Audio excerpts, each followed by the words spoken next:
Bà đừng nói chuyện đấy là tôi quay từ đầu này. Đây có hình ảnh đấy này. Tôi tội không nhá. Đừng có tôi.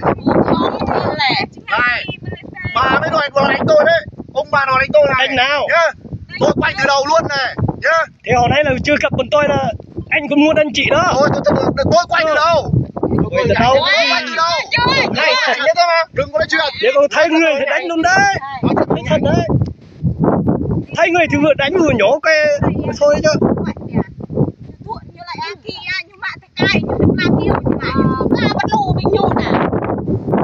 Còn anh thì làm được, chúng tôi đâu làm được chứ. Tôi làm cái gì? Tôi làm cái gì? Thật đấy, ví dụ cày được đấy, chúng tôi đâu có cày được đâu.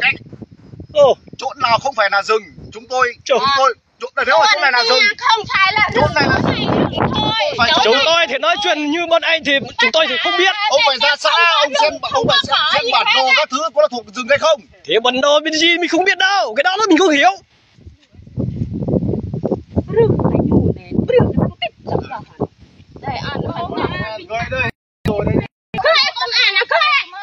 Tôi đang mời công an vào.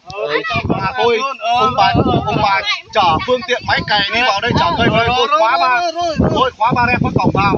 Ông bà phải biết, hút luôn máy luôn. Đây tôi nói luôn là như vậy. Chúng tôi có quyền, vì đất này nó của chúng tôi. Chúng tôi thì nói chung là công an bà vào đây đây có quyền.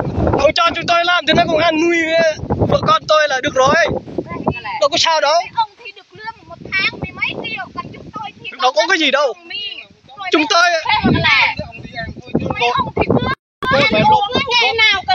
như bọn anh thì như công viên của bọn em thì được không? Nhà nước cũng phải có dân. Chưa.